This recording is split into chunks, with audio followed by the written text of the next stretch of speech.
Hello everyone, welcome to Durrett's Take. Let's get started. Um, so some more NFL quarterback rumors have, or team rumors have come out over the past weekend that I've saw and investigated. Um, and remember, you have to take these rumors with a grain of salt because, for example, we all thought the Bears were in on the Carson Wentz hunt and they thought they made an offer. Everything will. Turns out it was false. They didn't make an offer. So remember to take everything with a grain of salt here. But let's get started. So the new rumor is that if the Bears don't get a top-notch QB in the free agency, such your Deshaun Watson or Dak Prescott or even James Winston or something like that, then they're going to try to trade into the top five to get a QB. You want to know why? It's because Pace and Matt Nagy are both very desperate with both 1 year left on their contract and no extension in the horizon. So you want to know the one thing that can ruin a franchise is being desperate, and there's a difference between being desperate or just taking a risk. Um, so, for example, the Rams saw that Goff, we can't win a Super Bowl with him, but Stafford potentially can. So it's a risk to give up two first rounders. So if you don't win, it's considered a failure. But the Rams weren't desperate because if they were to keep Goff, they made the playoffs 3 of the last 4 years, and not only have they made the playoffs 3 of the last 4 years, they win at least one game in the playoffs, if not more. So it's not a one and done thing, like Chicago is. They've had a winning record every year, including the 1 year they missed the playoffs, 9-7. But that year was playing on the defense. That wasn't necessarily Goff's fault. There was just bad defense. And then I feel like if let's say the Goff stayed with the Rams, I feel like the Rams would have still made the playoffs this next season and probably would have won at least one game in the playoffs. So, and then also the biggest thing is that Sean McVay and the Rams GM are not on a hot seat. They got their job secured for a while. So there's not a level of desperate there that was just being risky. Now the Bears, however, well, they made the playoffs 2 of the last 3 years. They got bounced out in the wild card round for both of them, even the year where they got the third seed and got to host a playoff game. And lost to Nick Foles and the Eagles. That's the and then had back-to-back losing seasons, including this one because they were 8-8 going to the playoffs since they lost to the Saints. Now they're 8-9, so back-to-back losing seasons. Um, and we know Trubisky's a bust, and we know, like I said, Pace and Nagy have 1 more year, one more year to try to change things and or they're done. So um, here's the problem with not only acting desperately, but letting a team know that you are desperate. I mean, sometimes a team can figure out on their own if you're desperate, but even if you don't say anything, then it's still going to be a good look for you versus letting on that, yeah, you're desperate because then you're going to be taken advantage of. So, for example, if the Chicago Bears, we know they're desperate, we can tell, but let's say that they never admitted it. And then all of a sudden on draft night, they call up Miami saying, hey, we want to make a trade with you. Would you be interested? And they say no, you're like, okay, cool, move on. Um, but if you do, they're great. But now that everyone knows you're desperate, if you call them, maybe they're gonna be like, okay, we want that pick, we want that pick, we want that. You're like, that's gonna be too much. You're like, well, aren't you desperate? And then you see the problem there. So then by making this trade, you're gonna be sacrificing pieces to help with that young QB that you draft.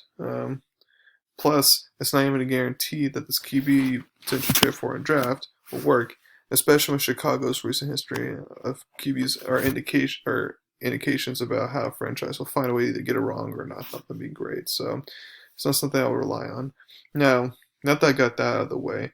If they did make this trade, it depends on where they land in the top five. The problem is you can't play a veteran Nick Foles. So the young can be learn and take over the following year like Mahomes because, like I said, Pace and Nagy are in their last year. They got 1 more year to kind of save their job, so they don't have the time or luxury to play Nick Foles for a year and then bring on the QB. So they can draft Mac Jones, although I feel like he would still be there by 20 if the Patriots don't take him, so they could just wait till then. Um, Trey Lance, you could potentially get, but again, I don't think it's worth trading up for because he's more of a especially since he's going to be more of a project. So then that leaves just Justin Fields and Zach Wilson. And to be honest, I think both should not be D1 starters. I think they both should learn from veterans. Although I think they're both very talented. Uh, and as far as who they should go get, I would say just talk it within the organization. Don't have it just be Pace deciding or just be Nagy deciding. Like have the whole organization help decide because this is a big move to make. So you got to make it right. So I'm not gonna say they should get Wilson or they should get Fields. I'm gonna say it's up to the organization on what they want to do. But again, letting you know your team's desperate is not good as far as if you're going to try to be a bargainer and try to trade draft picks. So Chicago messed up there. So moving on, so another rumor I heard is regarding the Jets. So I heard that while we know the Jets are accepting calls for Sam Darnold, apparently they're not eager or automatically sold on getting rid of him quite yet. Apparently the feeling from the people in the building is that they're leaning towards keeping him. Um, so, well. This is what I have been saying for the Jets to do. Think about it from a multitude of angles. One angle I have already discussed is that hard schedule. You think a rookie would have success against the Bills defense, Dolphins defense, um, and a Patriots defense 6 times a year? The answer is no. They don't. That's going to be 0-6 written all over it. The next angle is the second pick is really valuable this year more than ever because of a deep quarterback class. Like if it was the quarterback class of Daniel Jones, Dwayne Haskins, and Drew Lock as your top 3 QBs, which by that's just a pathetic, horrible draft class right there. But if that was your QB draft class, then yeah, the second pick might not be as valuable because not a lot of people are going to trade up that high just to get a position player. But this year, since the quarterback class is deep and super talented, especially top heavy, if I'm the Jets, I would definitely hear who wants the second pick the most. So, for example, like I wouldn't trade with anyone outside the top 10 for this pick. I feel like that because then I feel like all the good or great players that could potentially change their franchise are all in the top 10. So for example, let's say if Carolina doesn't get Deshaun Watson, so they're going to come calling and you can get their 8th pick. You could potentially get a second rounder this year for this upcoming season as well, and then your first rounder next year. Who knows? Maybe the Jets can try to suck out even more than that, but I would say that's a reasonable price there. But let's say that could happen. So therefore, you get the 8th pick that Carolina has, 23rd pick, second rounder, and then first round next year. That's pretty good to get all that draft capital to help with Sam Darnold. And to since you have the free agency money, you're going to be able to put better pieces around him. So I like that situation more, and if that were the situation, it wouldn't look as bleak as it does right now. Now, I know Darnold's not the guy GM Joe Douglas and Robert Saleh drafted, so you do have that to take into account. But you have to give him a chance without Adam Gase to see what he could do, which is the third angle I want to discuss real quick. Because we all know everyone regresses with Adam Gase. In his rookie season, back when he had Todd Bowles, who just won the Super Bowl as Tampa Bay defense coordinator, I think his rookie season, I have to double check, but I think he was 7-9, so it's like, which is obviously pretty good for a rookie. So I think there is hope there if you just stick with him and build around him. And obviously, if next year it still doesn't work with Darnold, then you can draft a QB. And now there's not going to be as many good pieces, but if you're not that good next year, then they should still get a good enough draft pick. And you're going to have a bunch of draft compensation in general to where you can get your quarterback choice, whether it's a Sam Howell from North Carolina or a Keenan Slovis from USC or something like that.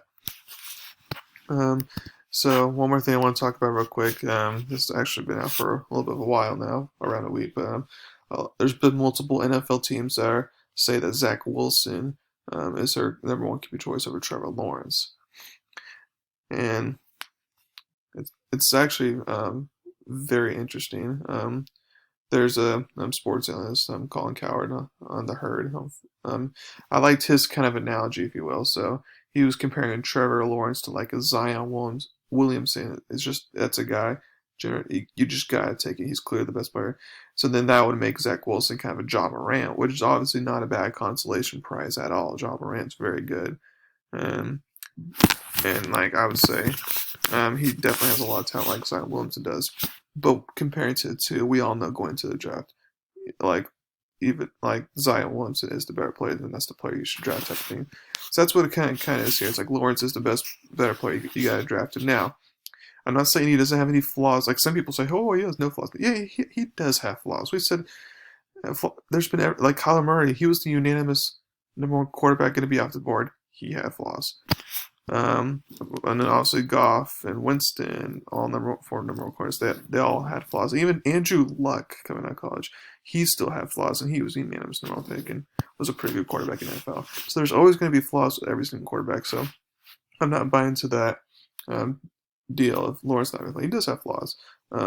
You saw again, like when his offensive line with Clemson was not that good this past season against really good defenses. Like he struggled. Like he kept on having to either throw the ball away quickly or try to force things because or get sacked just because the offensive line was not that good. So if you get, since he's going to go to Jacksonville, the Jacksonville offensive line is not that good. So that's why it'll be interesting to see how he kind of reacts there. Now I think he's a day one starter compared to all the other quarterbacks. But still, let's just not overthink the room here. Just if Jacksonville, you're number one, you take Trevor Lawrence, or if you don't, you trade that pick and get. Obviously, if you trade out Trevor Lawrence, you'd have to get a boatload of draft capital in order to make us say, "Oh yeah, it was definitely worth it." So those are your two options. But if you do not draft Justin Fields, I know there's a Ohio State connection. Do not do that, and do not draft Zach Wilson at number one. So the draft, again, should still start at number 2 despite all the hoopla. So that's it for today. Thank you very much for listening to my podcast today. Please subscribe to my channel and tell me about me. Thank you very much. You have a wonderful day.